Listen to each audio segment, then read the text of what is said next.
Welcome to Harness Up with Haste Draft Horses and Mules, where we talk all things related to these magnificent animals. From their history and uses to training and care, we cover it all.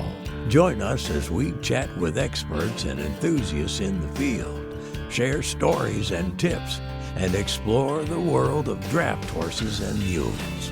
Whether you're a seasoned owner or just curious about these gentle giants, this podcast is for you. So harness up and join Haste Draft Horses and Mules for some lively discussions about these God-given creatures.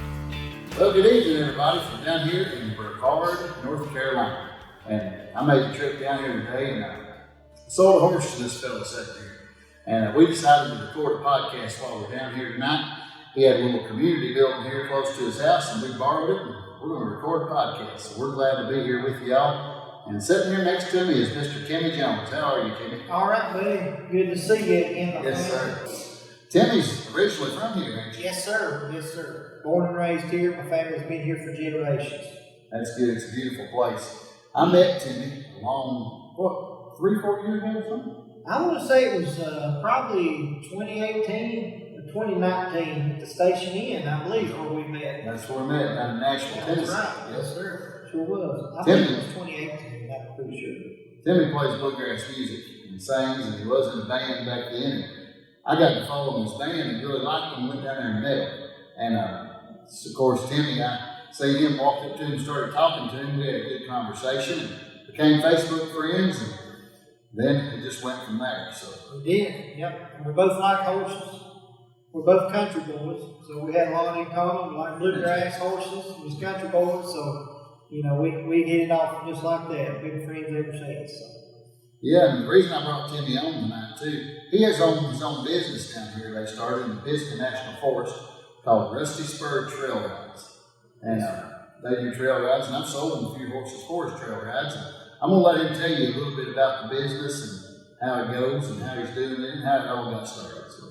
Well, it's Rusty Spur Trail Rides, and it's out of DuPont State Forest. Okay. And so we started this. I actually started it as a side thing during COVID. It was born right in the middle of 2020. And so, we started putting it together then because the band was touring and COVID came along and everything kind of shut down. The world shut down. Yeah. So the band was kind of left, high and dry with not a lot of work. So I started Rusty Spur Trail Rides because I've always rode horses since I was young. And my wife likes to ride horses, have a lot of friends that we just ride with all the time, And so I thought, what if I can do something on the side till the music picks back up, with horses, because that is really my true love that I love to do is farming and horses. I love to ride. I love to farm. So we come up with, a trail riding business, and I started that, and eventually the music kind of died down. Things never really bounced back from COVID. So I went full blast into the trail rides after the band broke up, and started the trail rides really well. Bought a few horses from you, which have all been really great, by the way. And I recommend Haste Draft Horses and Mules to all you good people out there if you're looking for teams, individual horses, riding horses, working horses. And he is also a dealer for all kinds of Pioneer equipment, right? I bought some tonight, and I'm looking forward to. I'd be out there right now if it wasn't being dark, but I'm looking forward to using it. But he's a one-stop shop for all your harnesses, right? You got harnesses, everything. So I buy all my stuff through them because they're trustworthy. They're good folks, and they're honest. And so I bought a lot of horses from him, and bought horses from some other good folks too, and we've got all in all about 12 horses. We're not real mega big, but we're probably able to take out we take out anywhere from 1 person to 15 people in a day, divided all up in different groups. How many different rides do you offer? I know you do like how long is a ride? Okay, we have a 1-hour ride, and a 1-hour ride, we just call it a forest ride. And all it does is just make a loop around the forest there, through the woods. And then we have a 2.5-hour waterfall. We call that our waterfall ride. And it's got a little bit more gravel road on it, which some people don't like, but you have to go the gravel road to get to the waterfall, you know. So it's got a little bit of a mixture. It's some gravel roads to get to the waterfall, and then it's got a mixture of nice woods coming back, so it makes a loop. And then we also offer a 4.5-hour ride for the people who really want, for the people who don't get sore in the saddle as much and want to ride. We offer the 4.5-hour ride, but it's it's not a top seller. There's only a few that want to do that. The 2.5-hour waterfall ride is actually the best one. That's our top seller, and it's the 1-hour ride is $60 per person, and a 2.5-hour waterfall ride is $125 per person, and I think the 4.5-hour is $200 per person. And the 4.5-hour ride is a picnic, I believe. Yeah, she does a picnic. There's a place where you tie the horses up, and they take a big long break in between, and it's a lot of fun. A lot of fun. Who is she? That would be Miss Ree Banks. That is who runs it now, and I guess I need to go back to the beginning and finish and tell this story so I started Rusty Spur Trail Rides. I went full blast into it when the band broke up, and I started doing that full time, and that was in 2000. That was in 21 and first part of 22, I guess, and then we hired Ree to help us because we were getting just swamped and covered up. And so my wife, Lakin, who is really like the brains behind the operation. I mean, really, I couldn't do it without her. She's great. I mean, she pretty much runs everything from, she does all the booking. She takes all the phone calls. And, I took the people out. I was the first guide. We got it off the ground and running, and then we hired Ree. And I went to work for the Postal Service and became a rural carrier for the Brevard Post Office.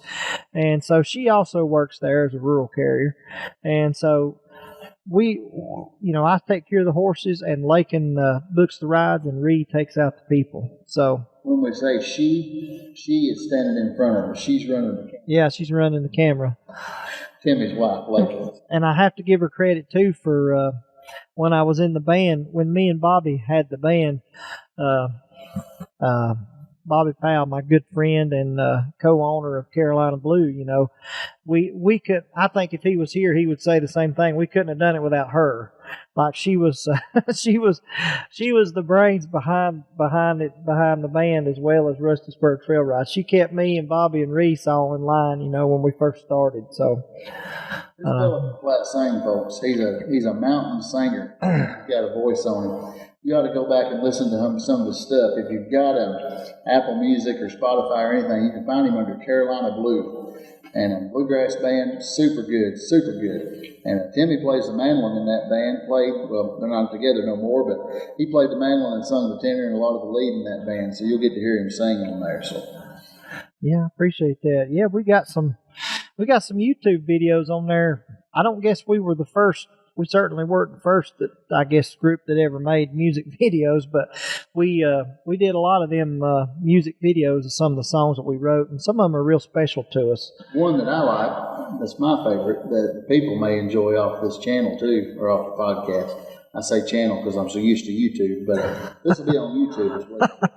Anyway, Too Wet to Plow. Too Wet to Plow, that was a good one. Yeah, that was a good song. We did make a video of that. Watch that video on YouTube. It's really cool. Yeah, there's another one called Longing for Home that we made a video about, and that's a really good one too. It's got some real precious memories at the very beginning of it. If you get on YouTube and find the longer version, it's about 7 or 8 minutes long, but it's got some pictures of Bobby's family and my family back years ago, and it's got real old time mountain singing at the beginning of it. It's pretty special to us. One of my other favorites is can't remember the name of it, but it's where your grandma sung the Rock of Ages. That's the one, Longing for Home. Okay. Yeah, that's it. Yeah, yep. I got that idea for that very field where we unloaded them horses in tonight. My granny told me a story. She said Daddy was plowing over there. He had that bottom in corn, and she said Daddy was plowing with horses there. And she said, it's kind of funny. She said the horse kept biting the tops out of the corn as he's going down through there cultivating, plowing the corn, weeding it. And so he finally had enough of it, and he got mad, and he hit the horse with something over the head. I don't know what. Well, it spooked the horse, and the horse took off running, pulling the cultivator, and he ended up turning half of the cornfield down. So she told me that story, and I thought, how could I incorporate that into a song? I was thinking like a funny song. Yeah. Well, I couldn't figure out. I never could make it work like in a song, like a funny thing, like it really was. But I just kind of come up with that Daddy plowing, and then I put Longing for Home together. I wonder if Daddy's still plowing in the meadow, but that's kind of where the inspiration for that song came from. It's kind of funny, but that's a song for a lot of people that'll bring back a lot of memories. I'm saying, you said you was talking about precious memories. Living in these mountains your whole life, you've probably got so many. Oh yeah. So what's your fondest memory down here in these mountains? Probably my fondest memory is growing up. I can remember. I was only 5 years old, but I can remember I stayed with my aunt and uncle a lot, and my grandma had 12 siblings. And so I just rotated from each one. Mama was working, and so I'd stay with different ones, And my Aunt Ruby and Uncle Ed, they used to take me up to his parents' house when I was real young, and they had a strawberry patch right in the front of the old house, and it's just right up the road here. But it's gone. The house is gone now, but the old house was built in the 1800s, and they was just mountain people. Now they really was. But I can remember in the summertime, just going up there and sitting on the porch and picking strawberries, and he had blackberry vines, and we'd sit on the porch and just. That's some of the fondest memories, and I can remember working in the garden. I can remember when it come time to plant taters in the springtime. I can remember the whole family would get together, and that's back when my Mama and Papa Crane were still alive, and we would all get together and we'd plant those gardens you were talking about earlier. We'd get together and the whole family would plant taters and stuff together. That's some of my fondest memories. And of course, Christmas time, right here in this building, we had our Christmas dinners when I was a kid right here when Ma and Pa were still alive. I'm talking about, when I say Ma and Pa, I'm talking about my great grandparents. Okay. And so I was real fortunate. I got to know them. I had them till I was about 15 years old in my life, till they passed away. But we used to have our family get-togethers right here, and that was my grandma's mother and father. So she had 12 siblings, so it was a big family, and they all lived right here within a circle. Literally, the ones that are still left alive, they all still live up here. So, see, I think that's kind of what we got. We got a lot in common, but the way we was raised, like the way you're talking, yeah, I can tell the same stories. Oh yeah. But now in today's time, what I'm seeing is people don't visit like that. They don't. When I was a little boy, Daddy milked cows. Mm-hmm. When I was real little, we had a bunch of chickens. We had like 10,000 chickens sold eggs. And then everybody got the bird flu, couldn't breathe in the chicken houses, so we all just kind of decided to quit that and started milking cows.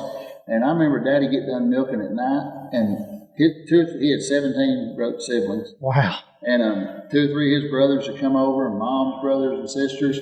It was every night. Yeah. They'd get out the ashtrays and get ready to smoke cigarettes and cook a big meal. And it was just every night thing. Yeah, yeah. And nowadays, you just don't see that no more. No, you don't. Folks just don't get together like they used to. And it's growing up in these mountains and being a native to this area right here, I'm starting to see a lot of it die out. It's just, You know, it's sad. It's sad that it's like when the old generation's gone, it's like they was the glue that held the family together and kept all that stuff going. I can remember as a kid, Sunday dinners after church was a big deal. Like, Oh yeah. I mean, after church, every Sunday morning after church was over, we was Sunday dinner. I mean, it's always Sunday dinner at Granny's or somewhere, you know, and that's a thing unheard of nowadays. I mean, folks just don't do it. I remember growing up after church, the preacher come to somebody's house. He would. Yes, sir. Sunday after church. Yep. And I think them women had a competition on who had They did. food or something for that preacher. Probably. Or the best pie, maybe. Yeah. Oh, Old times and old days, how we miss them. I do miss them a lot, and I'm very thankful that I was raised, you know, in this area with the family that I have. We're just a country people, and that's what I like. You know. North Carolina, this part of North Carolina, we're in the far western part of North Carolina here in the Blue Ridge Mountains, Yes, sir. is real similar to home in Kentucky where we're at. Yeah, it is. Yes, sir. The only difference is your heels go just a whole lot higher.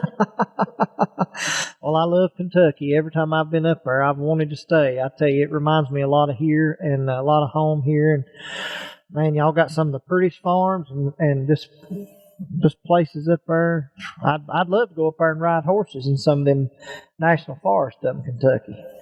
It's on my bucket list. Anytime you want to ride horses. Well, I appreciate that. Yes, sir. Yeah. Timmy's a good rider, and he got him a nice horse tonight. He got him a Freedom Perching Cross for his trail business to carry the heavier fellas and ladies, whoever needs a bigger horse. That's right. And they really needed one, and they kind of had a little argument over this horse purchase. Him and his wife. Not an argument, but A discussion. Me and Timmy talk a lot. He is dying for a team of horses and a wagon. He wants to farm with horses, and I had a pair of little mares he was wanting awful bad, but Still want them. he just kind of had to decide the best thing for the business right now. But he gonna get him a team eventually. Yep. Yeah, I really wanted them mares, and but you know, sometimes we have to give in to what our better halves, what they want, you know. Yeah, what's best for the horse. And what's best for the business. Yeah. Yeah. So. Boy, it is beautiful down here, though, and the way, I don't know, man, the way this place has grew down here, though. Oh, man. Yeah, it's grew so much, it almost don't feel like home anymore. I've heard my grandma tell stories, you know, right where I live, I'm the 5th generation that's lived on my place of my family. And so, 5 generations of my family's lived on that hill. And my grandma said when she was young, there was, I believe there was 2 or 3 families that lived on this whole creek. And that was it. She said that used to, you know, you'd see a car come up the road maybe once a week or something like that. And, you know, they'd all say, well, there comes a big shot, you know, from Florida or New York City or something. Now I think there's over 600 mailboxes. And I know that because my wife's a mail carrier up here, and I think there's over 600 mailboxes just alone on Williamson's Creek right now. So, and you know, most of them is real good folks, but a lot of them is you know, just, you know, you don't know who they are, you don't know your neighbors. That's what I hate about it. You know, you know your neighbors. We used to go right up this ridge right here and down in that holler, and we used to coon hunt. We used to run our dogs right up through there. I mean, 2 or 3 nights a week. And now you can't do that no more because it's just houses everywhere. So we've lost a lot of our culture because of that. A lot of our, you know, young boys that's growing up now and girls, that's coming on, you know, the things that I did when I was in high school, they can't do that because it ain't there. Like, it ain't there for them to do it. They ain't nowhere to turn the dogs out to hunt no more. I mean, like, especially on private land. And they ain't nowhere to do none of that no more. It's sad. Coon hunting I loved it. That's all we done. I loved it. It was a big deal. Last 25 or Yep. 30, you know, I hunted. Yeah. I used to competition coon hunt. Yeah. Loved it. I was running them dogs and What was your choice of dogs? Walker. Free and Walker. Yeah. Bred. Yeah. I had a couple blue ticks. Yeah. Every now and then. But Yeah. I love to hear them dogs just turn them loose and just listen for that big ball. I love it. I love it. Hammer down the tree. Yep. There's nothing in the world like, and people think, what in the world can be fun about going out in the woods at dark and chasing coons? Well, don't knock it till you try it. That's all I'm going to say, because it's one of the greatest things in this world to be, turn them dogs loose. And like you say, listen, you'd be sitting there waiting on them dogs to strike, and then all of a sudden, they open up. They ain't nothing like going to a tree with a coon in it and them dogs just hammered on that tree. It's just a lot of fun. That's something that's changed too. Yeah. Used to, when I first started coon hunting, we didn't even have trackers. Yeah, we didn't either. And then later on, we got those old trackers where you had to pull them. Antenna, and it beeped. Yeah. Beep, beep, beep, beep. Yeah. Listen. Yeah. Yeah. Now, when I quit, I had a Garmin. Yeah. Alpha 320, I think it was. Yeah. I could sit and watch every dog where they was on the set. Yep. It's changed, that's for sure. It's modern, that's for sure. Yeah. And it's big money now, big bucks. Them old boys spend a lot of money on some of that stuff. I can remember Granddaddy. I can remember way back years ago, we didn't have nothing. He would, Granddaddy was funny about that. He would, if he decided he wanted to go to the house and not wait on the dog, he'd leave the dog out there and go back the next morning and get it. If the dog wouldn't come back, if it got run off running something else. And he didn't like that. He didn't like his dog running junk or trash.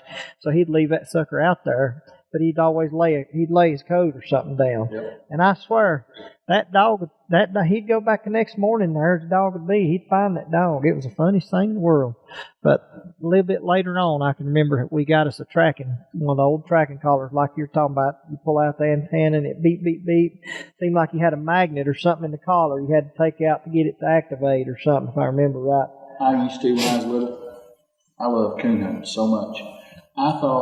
I looked up to those older guys that hunted. Yeah, me too. Yeah. Around home, we had old Jack Balt and Jeff Balt, and just my Uncle Darrell and all these old time coon hunters. Yeah. And my Uncle Darrell, he passed away a couple of years ago, but he taught me to coon hunt. Like I went with him all the time. Yeah. And just had the best time. And he did that trick. If your dog won't come back, lay it down, lay your coat down. Next morning it'll be there. Yeah. Yeah, coon hunting is such a American thing. I mean, the generations of all the old timers that I ever knew, they all coon hunted at one point in time in their life. I mean, it was just, and rabbit hunting too. We used to be big rabbit hunters. We had us a lot of beagles there, and Lord mercy, we'd coon hunt on Friday and Saturday night, and then we'd rabbit hunt during the day, when we wasn't working. But my dad was a rabbit hunter. He liked them little 13, 14 inch. Yeah, yeah. And his buddy up the hill liked the bigger set. The bigger ones, yeah, yeah. They'd always go back and forth on who had the best. Yeah. They never did hardly shoot any rabbits. They just went and run dogs. Yeah. A lot of people like to do that. And bear hunting's real big in this country. I mean, it's real big still. Now, bear hunting is one thing that's really not died down. It seems to be really still popular. Them boys really take that bear hunting serious. I never got into the bear hunting. I've went a few times, but I really enjoyed it. But I never did really have a good bear dog. My dog was more into running coons. But it really hurts a man when he loses his good dog. I had one of the. We never did hunt anything but English, and I had an English blue tick growing up. Her name was Old Blue, and she come from my cousin up here, Randy Crane, which Randy was one of the best coon hunters ever come through this country. I mean, he's got a shelf at home on his wall, of awards and trophies that he's won with dogs, and he bred his own dogs. I can't remember what the name of the breeding in them was, but they was real dogs. And my Jip dog was out of his stock, and it was actually my granddaddy's dog. But you know how it is when you're a kid, and it's mine and granddaddy's dog, But she would tree every coon in the woods, and I loved that dog, man. And so, I mean, she was just the best coon dog. And when she died, I went through several dogs after her, and I swear I never could get another dog that was just like her. And it ruined my coon hunting. I just finally give up and quit. Like I never could find another dog that was like her, And best coon hunter I ever knew was a fellow from Williamsburg, Kentucky named Danny Richardson. Danny Richardson. Car when I worked at the car lot in Somerset. Yeah. And met him. And this guy, he's serious about it. Like, he coon hunts. Yeah. Big time. And he would drive 3 nights a week from Williamsburg, Kentucky to Casey County, about an hour and a half, to coon hunt with me 3 nights a week. Really? And me and him went all over this country coon hunting. We had the best time. Oh, I bet. Yeah, there ain't nothing like it. It's fun. Always, we try to make 3 drops. Yeah. When we say drops, we're talking like you drop the dogs out, they go tree, you get them back, and then you drop again. Right. Well, in our country, it's kind of like here. You can't just cut one loose from the same tree. You got to move locations because they're already run out. Yep, that's right. Danny's favorite saying was, it'd be 3, 4 o'clock in the morning. I had to be at work at 8. He'd look at me and say, this guy's like 65 at this time. Yeah. Oh, man, get through the woods like you wouldn't believe. Yeah. Beat me through the woods. And his favorite saying was always, oh, just one more drop. One more drop. Every time he said that one more drop, it was always a bad one. Yeah. Like, you don't turn loose at 3. Yeah. You'll be there till daylight. Yeah, you will. Yep. Happens a lot. Yep, that's it. Yeah, it's changed. A lot of people don't coon hunt like they used to. No, they don't. It's sad. Changed to me that I never dreamed. Our family reunions or our get-togethers, my mom and dad's in their 70s. And my uncles and aunts and all of them, I never dreamed we'd go to a family function and everybody would be sitting there on smartphones. I never dreamed it. That's true. You see that everywhere you go, you see that, you know. You can't even go to eat at a restaurant. Like, you go through and see families. I know it, yeah. And they're all sitting there on their phones. And my wife, one thing she done, you don't touch that phone while we're eating. Yeah. She wants to have eating time alone. Yep. And that's the way it ought to be. I mean, me and my wife went uptown to the restaurant there the other day, and we decided we'd have some supper up there. And we walked in, and there was a family sitting there, just a mama and daddy, and I think a couple of young'uns. And every one of them was on their phone.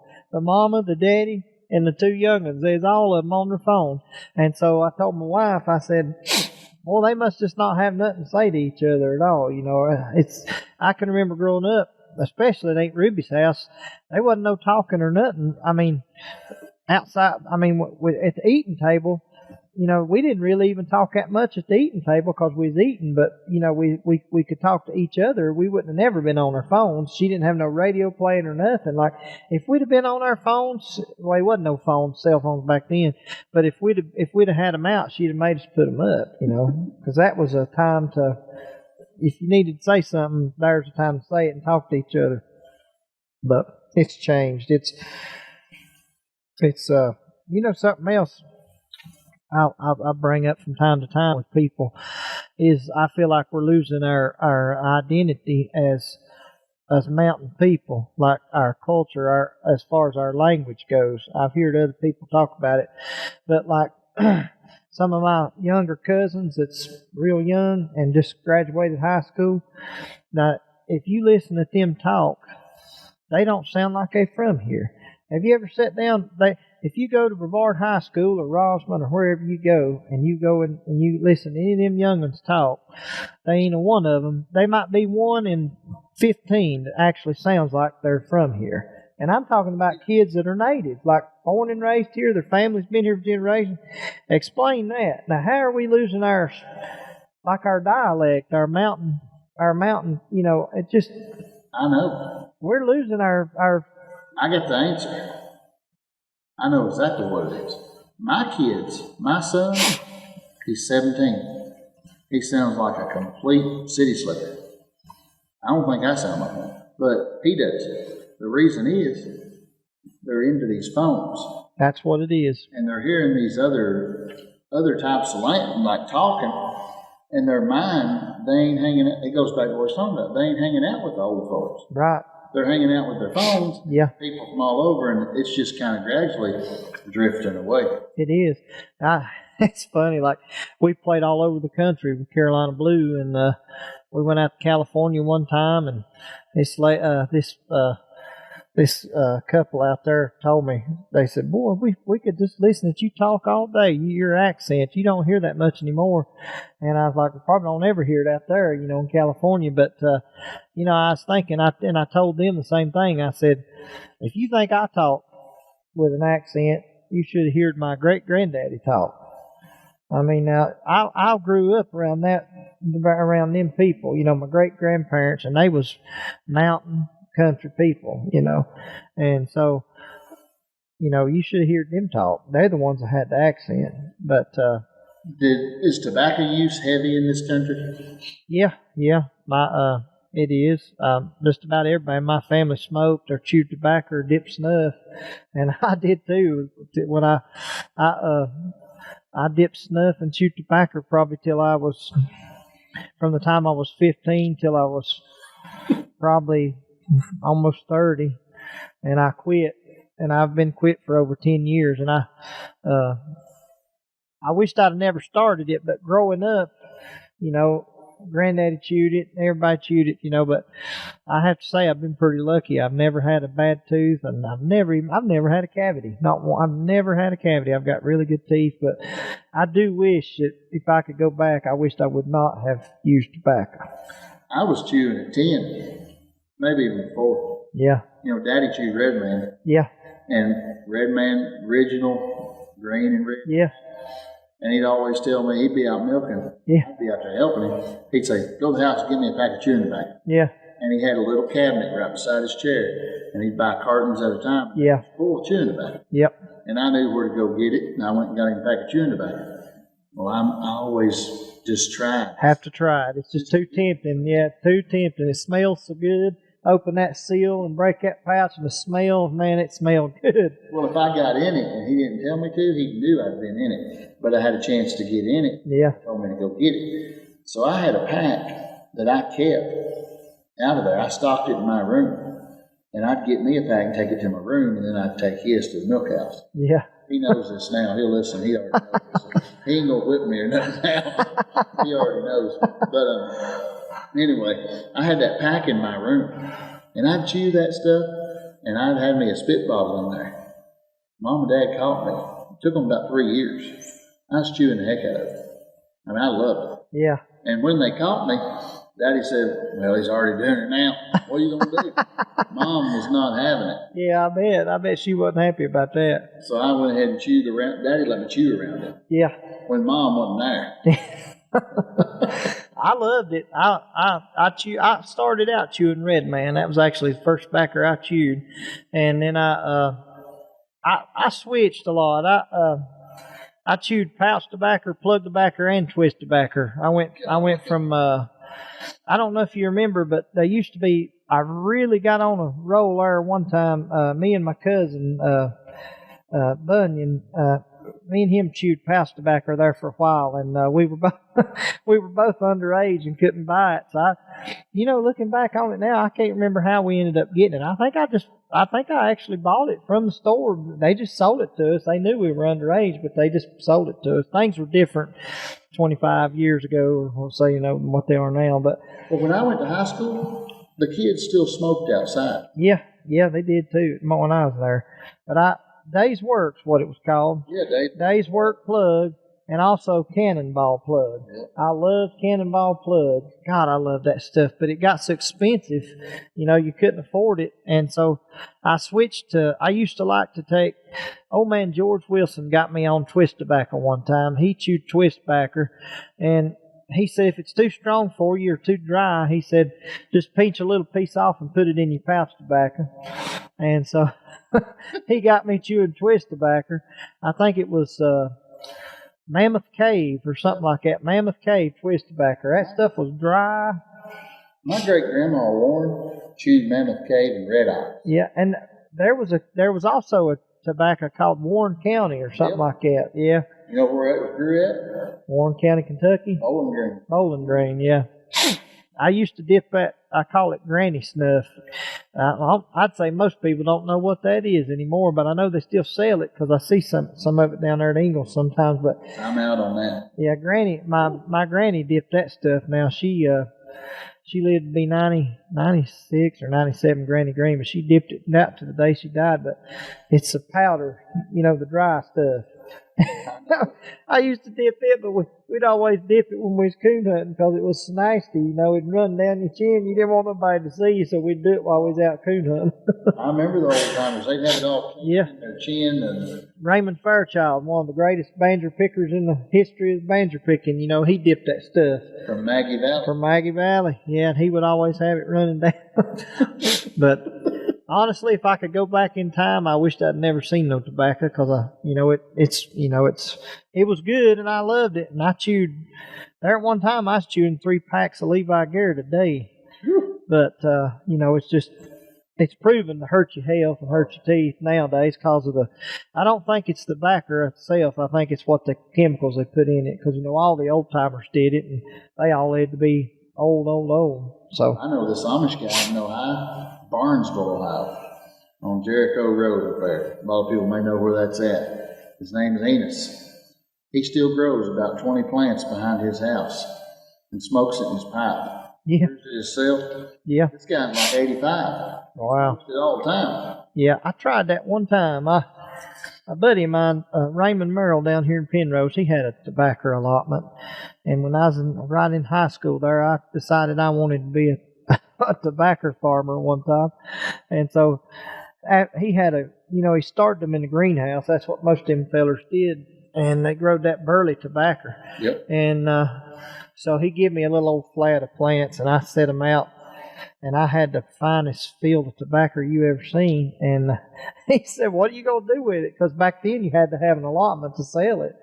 And I was like, "Well, I don't know what I'm going to do with it." Because I just didn't know. I thought, I guess I'll try to make me some homemade chewing tobacco or cigarettes or something smoking, whatever. And because I used to smoke back in too. So that stuff got ripe and real yellow. Yeah, it went.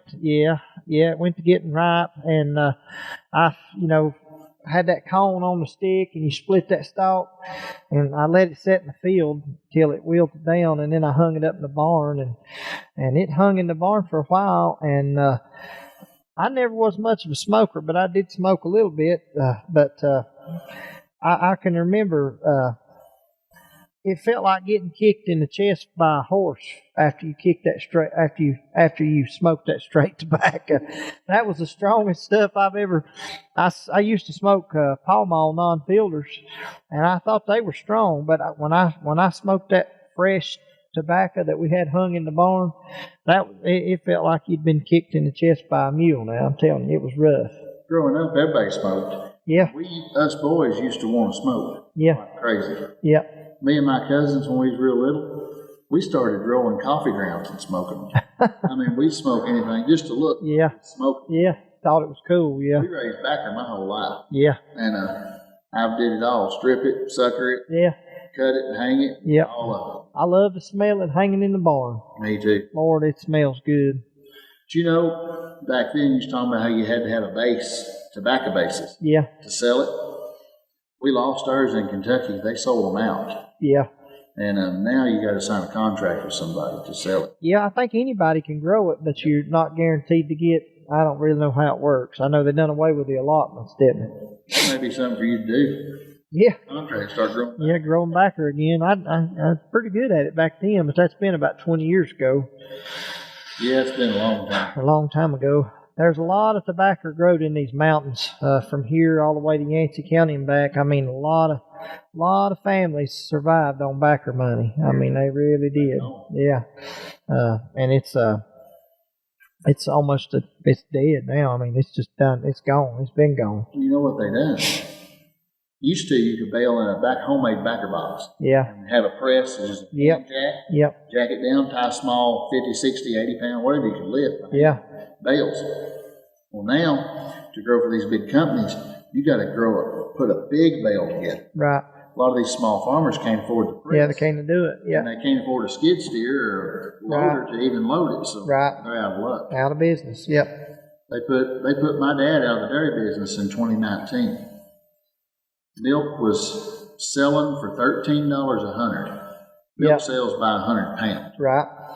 it was costing him 20 to make it. Yep. And I'd say it's probably less than that now, or right around the same thing. No, I think it's back up. Is it back up? People's doing pretty good if you got a large amount of cattle. Yeah.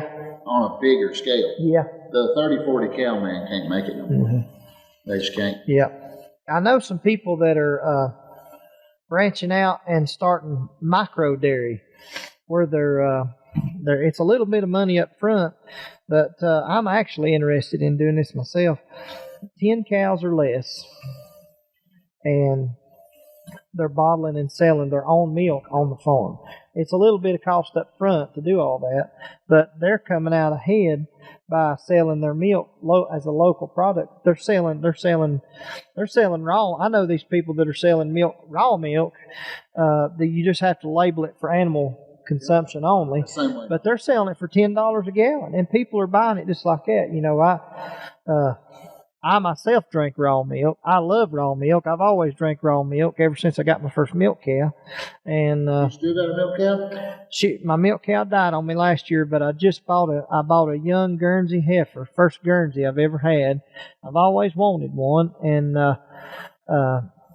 me and my cousin Matt Crane, he's a real good cattle farmer too, and he's always had cattle and stuff. Me and him have always wanted a Guernsey, and neither one of us have ever been able to get one. And so he's had a lot of different cattle down through the years, but he's got a red pole cow, and you know the red pole is a dual purpose breed, and they're a real ancient breed. And so I found this Guernsey cow, and I bought her, and so he milks that red pole, and the red pole's milk is it's hard to explain. The cream is more like naturally homogenized mixed into the milk, and obviously this Guernsey ain't big enough to milk yet, but from what I read and hear from other people that's had Guernseys, they say they're real equivalent, similar to a Jersey, I guess. What are you going to breed her to? I'm going to AI her to a Guernsey, back to a Guernsey bull.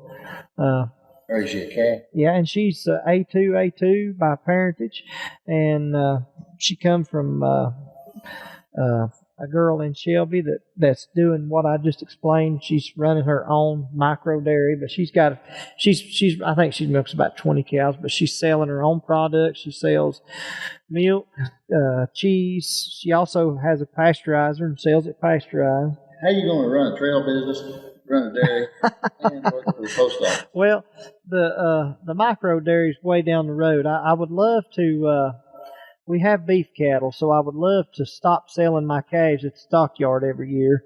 And I would love to, we're real small. We don't have but a handful of beef cows, but I would love to, start selling all my products locally. I'd like to sell my meat. I would like to sell chickens, my eggs, milk. I would like to do all that instead of, just selling it at the stockyard every year. I'd like to, You want to start a homestead. Homestead, that's right. I've always wanted to. I've always wanted to do that, and I've always wanted to farm with horses. Obviously, I still believe in tractors. Now, don't get me wrong. Just before we started this, I just got done baling a field of hay with a very nice tractor, and the Lord's blessed me with been able to get a new square baler. So, don't get me wrong. I'm still going to use my tractor. But I've always wanted, since I was a kid, hearing Granddaddy talk about his daddy and Grandpa working with horses and him working with horses. I've always been interested in wanting to fool with, farming with horses some, So I plan on doing that, Lord willing, in the future. And I do work at the post office, but, it's a really great job, and it's been good to me. It's consumed a lot of my life, and I've had to give up a lot of things. When you first start off as a sub, they'll work you like a government mule. They just will. But believe it or not, June the 1st, which is tomorrow, I'm going regular. So good. Today was my final day of being a sub for the post office. So I'm officially, as of tomorrow, a regular carrier at the Brevard Post Office. So I'll have a lot more time off and be able to do the things I want to do. So plow taters. I got some at home right now about this high that needs side dressing and hoeing. So you going to do it Sunday or when? Probably do it. I probably do it.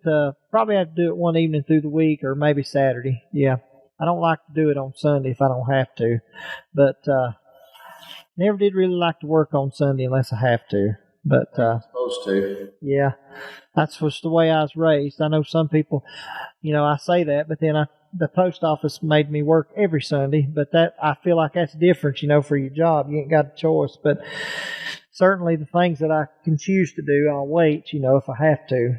I was trying to make an excuse once to video a team on Sunday. No kidding. And I've talked myself into it. Yeah. And I know better than to really do it. But I done it anyway. I never sold that team. Really? Never could sell them, never got a call on them. And my daddy said, you should have knew better. My dad says if you work in your garden on Sunday, you die. Yeah. I don't know if that's true or not. I don't know. I've never worked on one on Sunday, I don't think. Don't remember it, but I know I have had to work in my hay on Sunday, and I hate it. But sometimes you're forced when you're putting up hay because, if it's going to rain the next day. I never will forget one time I had a whole field of hay, and it was going to rain on Monday, and I put that stuff up on Sunday, and I felt so bad and then I got to thinking about it. Well, I don't think the Lord would have wanted me to lose my hay on Monday. I hated to do it on Sunday, but that's really the only time maybe that's double standard, I guess, but that's really the only time I like to do something on Sunday if I have to, but I try not to. I asked you that question to get on this subject. You know that, right? Yeah. I was testing. Yeah. Yeah. The good Lord has been good to me and my family down through the years. And can you sing and play that mandolin at the same time? I don't know if I can or not. I'll tell you, it's been a long time since I've done much singing and playing, but I'd like for you to sing. I don't know if I can sing, but I can. I'd like for you to sing a little bit of that Longing for Home and play that mandolin. Well, let's see what we can do here. I ain't promising it'll be much good. I don't know if it'll be. Let's see. I'll do a little bit of it.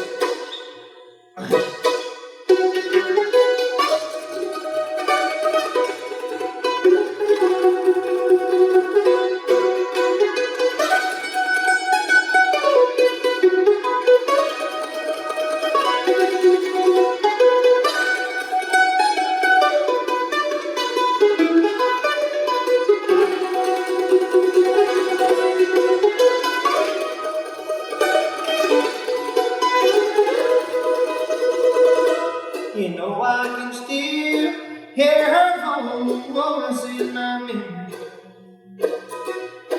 I can see her on the back porch breaking beans. I still hear her call out my name by her bedside. Oh Lord, won't you keep me in there too? And I wonder if Daddy's still plowing in the meadow. Does the old farmhouse still look the same? Does Mama still sing on that front porch while she's working? Rock of ages, cleft on me.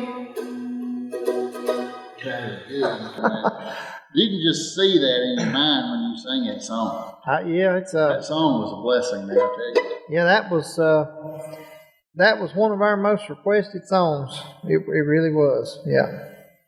Y'all go download that song, "Longing for Home," Carolina Blue. Yeah. It's all over. You can find it anywhere. And get up closer to that mic real quick and tell them how to find the trail rides. Okay. What do they go to for that, and how do they get a hold of y'all to book or whatever? Yeah. So we have a website. It's rustyspurtrailrides.com. And let's see, we are on Facebook, Instagram, and all the other ones, so whatever they are, we're on all them. Rusty Spur Trail Rides on Facebook, right? It's just Rusty Spur Trail Rides, and Instagram is same thing. And all our rates are on the website. Something I didn't tell you about, This is something that is actually in the works, and we're still in the planning process of it. So we, it's it may be 2 more years before we get to do it, but we have something in the works called the Rusty Spur Roundup. Okay. And so, all of our rides are based out of DuPont State Forest, but we're working on getting our permit for the Pisgah National Forest, and so what we're wanting to do is offer like a miniaturized version of what folks pay big money to go out west and do. You know how folks will go out west and pay to go on like a week-long ride and way back in the mountains. We're wanting to offer like a miniature version of that, and we've got a place picked out, that goes for, I don't exactly know how many miles, but you leave one parking lot and you ride all day, and it's 13 river crossings. Now, this will be only for like experienced riders or people that are in fit and really good shape. If you're, that's all that'll be able to do this, because it's for real experienced people that, want to be on a horse that long. And talking about seeing some country. But we've got that in the works, and we're going to have a camp set up at the end of the trail. We're going to have music. We're going to have like barbecue, horseshoe pits to play, cornhole games, all kinds of entertainment. That's what we've got planned. And we're going to stay there that night, and we're going to let the people stay there the next day and fish, whatever they want to do. And then we're going to make another big loop the next day and come out. So you're not coming back the same way, you're coming back a different way, a loop. And so it's really going to be fun. We've got that on the website, but you can't look for it yet because it's not in place. That is something that's going to be really huge, and be looking for that. I think it's going to take us about 2 years to get that together. But that'll be cool. If we can get enough people interested in it, we've put out a few feelers here and there for the serious people the people who have booked the 4.5-hour ride with us. Those are the ones that are interested in doing it. People that really want to have an experience 2 or 3 days on horses, camping back in the wilderness. So we're working on putting that together. But y'all stay tuned and keep a check on our website and our Facebook page for updates on that. But we are putting that together right now. You'll have to hire another hand for that too. Yes, and we'll have. We're hoping to be able to have. I myself will be a guide. We'll have Ree, of course. And we're hoping to have at least 4 guides. 1 in the front, a couple in the middle, and maybe a couple in the back. But the entertainment, that will be an incredible experience for somebody. Who's going to provide the music? We don't know that just yet. But if we can get that off the ground, I think that will grow into something that will be very popular and just so much fun, But it's a lot of work getting it together, planning it, getting it set up, insurance and all that kind of stuff. It's not cheap, Speaking of events, I've not put this on the podcast yet. I need to. October 24th, 25th, and 26th at our farm in Liberty, Kentucky, we're going to have a customer appreciation 3-day event. Now, it's for customers that's bought from us, customers that are going to buy from us, and people that don't even want to buy from us that just want to come hang out. Anybody can come. And the flyer will be on our website at www.drafthorsesandmulesforsale.com. And it's going to be all over. It's going to be a big event. We're going to kill a big 300-pound hog.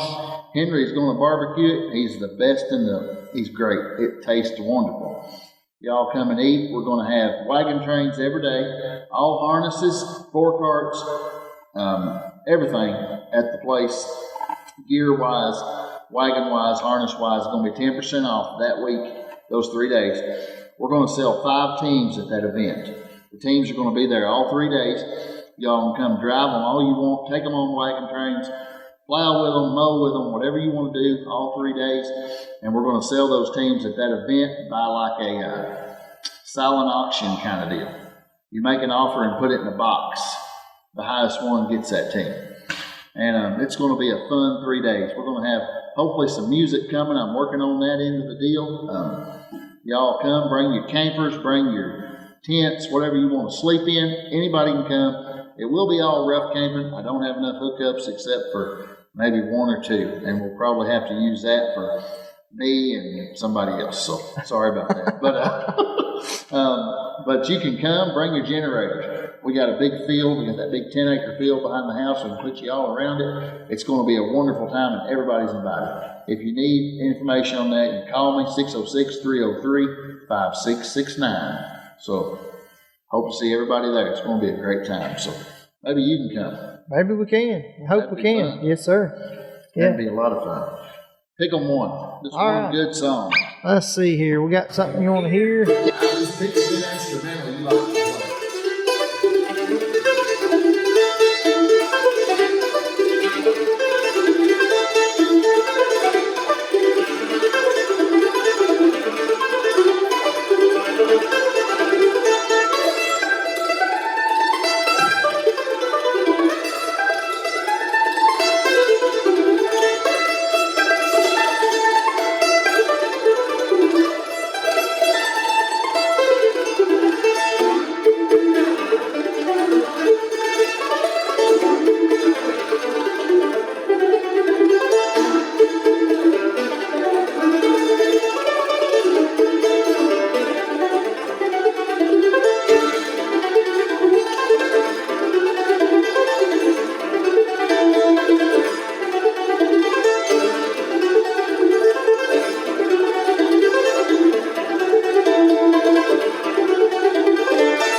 What was that? Old Ebenezer Scrooge. That's good. That is It's good. one of Mr. Bill Monroe's numbers. Hey, that's good.